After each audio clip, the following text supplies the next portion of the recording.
What up, though? Uh, what's going on? Not a whole lot on this end, because draft's been over now for a few weeks. Not a lot of action on the Chargers front, but schedule's coming out soon, right? So there's something to look forward to. By the time you're seeing this, maybe it will have dropped, maybe not, but yeah. Anyway, welcome back to another one of them 5 pieces for your head top. It's your boy, and I appreciate you for coming in. So let's get straight to it. Hopping off the porch with number 1. I'm going to call this one Window Shopper. Inspired by the famous 50 Cent song from the Get Rich or Die Trying soundtrack. Y'all know the one. And use a window shopper. Mad at me. I think I know why. And use a window shopper. At the jewelry store looking at it she came by. What's going on out there with you Miami Dolphins fans, man? Y'all really using Patrick Mahomes to buffer an argument against Justin Herbert? How weird is that? It's gotta suck not being able to lean on your own QB in a debate like that. Who does that, actually? I mean, y'all are literally, and I mean this with no disrespect, like half a concussion away from not even knowing who your QB is. And the guy that you currently have, all respect due to him, because I give the dude credit for continuing on. He's in a scary situation right now. At any moment, his career could be over. But these are not strays directed towards him. So I just want to put that out there first and foremost. Y'all got to figure out an argument, man. Y'all look stupid. And I didn't have a problem with Miami Dolphins fans until like last year. And y'all can blame a lot of that on Emmanuel Acho. By the way, y'all remember back not too long ago, little track I put out about Acho, little freestyle joint. If you didn't, it's a few episodes back. I might give you the title of the episode at some point just so you remember. But it's not too far back in the archives. Have a look if you care at all. But man, for real, this is a little embarrassing. And I don't want to spend too much time on it. Just figure out a better argument. Like, if you want to talk about other positions, cool. Because the Dolphins do have a leg up in certain areas on the Chargers. At least they did last year. We'll see this year. But, man, y'all got to do better. Because the stuff that I'm seeing out on the Bird app looks horrible. It's laughable, but also quite sad. Figure that out. So, circling back to the schedule, which I mentioned to start this thing off. That's going to be number 2, by the way. We're going to title this one the Gulag. For those of you familiar with Call of Duty, you know what I'm talking about.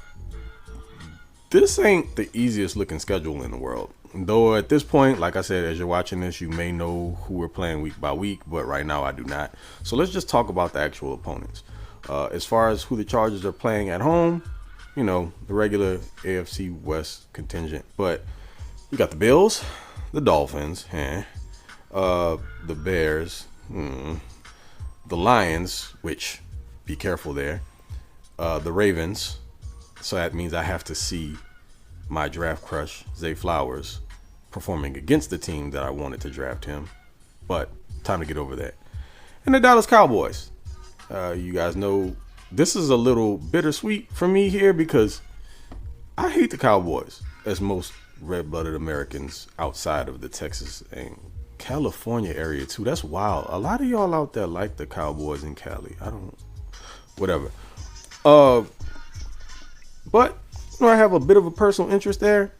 Deuce Vaughn, running back from Kansas State, very dear friend to my eldest son, former football high school teammate of his, is drafted to the Cowboys, where his dad is also in the scouting department. And ironically enough, I had a conversation with Deuce's dad a few years back when I was interested in getting into scouting, but then when I learned about like the grind associated with it and I had a growing family, timing wise, that just wouldn't have worked. But anyways, back to the point here.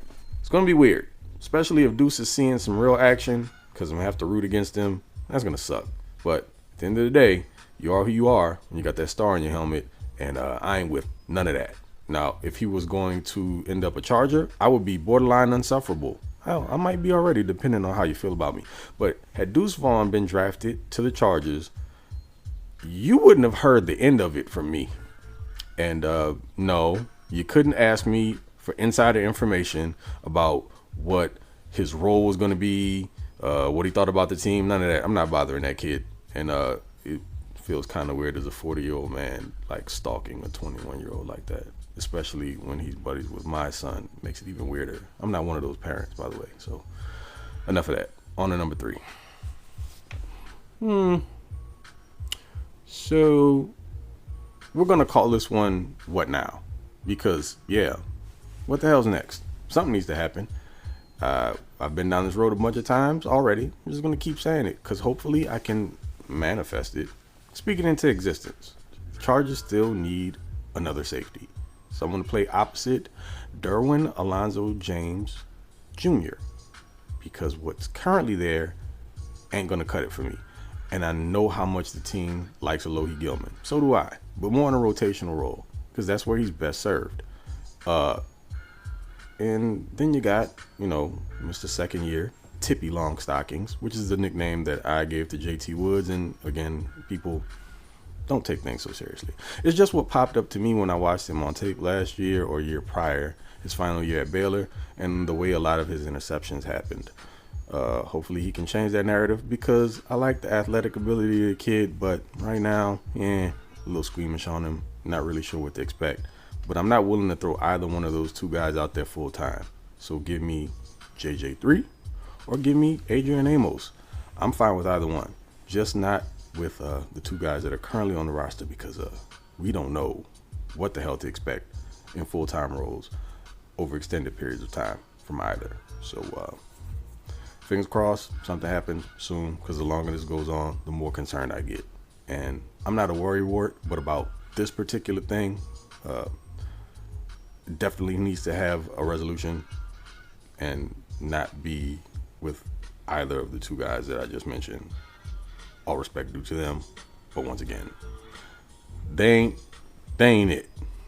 They're not it. Pushing this thing along in the number 4, What the Tuck? Y'all see 6'3" or 4 or 2 3/4, whatever the hell he is, Quentin Johnston on his Instagram do that standing back tuck in what look like flip-flops or Crocs, slides, whatever the kids are calling them nowadays. That is impressive. And the more that I watch the dude, I'm trying not to do this because it's easy to do. You get your draft picks, you dissected them, and then you look into them and you find some more things that you like. But then you oversell yourself on some stuff, and I want to be as objective as possible here because we still don't know what we have yet. But man, is it exciting. Now, granted, he probably gave Tom Telesco a heart attack. I'm sure he's seen that video a bunch of times. He's probably gotten his hand slapped about it. Maybe, sort of, kind of. But the dude's a freak. Outside of the backflip that he did, which he stuck darn near perfectly. Did you see the between the legs dunk that he pulled off as well? What was one of the things that I asked for the Chargers to get more of in the offseason? Athleticism. QJ fits the bill. Now, how he translates all this onto the football field as a professional remains to be seen. But man, kid's got some tools, and me likey. And of course, for the cherry on top, the 5 ski, Pagame. Break Jay Herbo off, man. Get the deal done. I'm not necessarily saying that I think there's going to be some sort of issue there or they're going to attempt to lowball him because that makes absolutely no sense. This is the face of your franchise for the next decade plus, hopefully. We've seen some other QBs get their money. There's a certain Raven out there that was holding out, acting as his own representation, who finally got paid, Mr. Jackson, and happy to see it. You got Burrow out there seemingly looking like he's holding out to see what happens with Herbert, but the Bengals have been notoriously cheap in the past. I don't think they're going to try to do that with him. It's just not smart business, and you don't want to sour your team's leader. You don't want him thinking about the possibility of finding greener pastures. Orange ain't exactly the prettiest color. The Bengals' uniforms have gotten better, though. I will give them that, but deviating from the point here. I think what's going to happen with Herbert is with what happens in regard to a lot of Charger players, especially the bigger names. A deal will get done before training camp, near the beginning of it, something like that. So you guys don't get worried out there. I don't think there's anything to be concerned about. I would just like to see the deal get done so that we know what is remaining, and it'll probably give you a better idea of some of the moves that they'll make going into next season, because as the roster is currently constructed, there'll be some changes, and there may be a name or two that you may have gotten accustomed to being around that probably won't be anymore. And yeah, that wide receiver room is probably the primary target, but it's business. You got to do what you got to do in the best interest of your team, and unfortunately there is a salary cap, so got to do what you got to do. But anyway, pay that man his money. The end. Anywho, thanks folks tuning in again and listening to your boy ramble about, because you could be doing anything else with these 10 plus minutes of your day, and you chose to listen to me. And what do I know? Just a kid. I'm not really a kid anymore. I'm 40. As long as I don't look it though. So I got that going for me, I think. People say that, unless they're just being really kind. There I go in my own head again. But I digress. Like I said before, appreciate you per usual. Until the next one, y'all take it easy, and hopefully some good Chargers news drops, and we have something else to talk about as opposed to, some of my gripes. But I'm gonna get those off anyway, so oh well. But until the next one, y'all take it easy, be cool, salute, and I'm gone.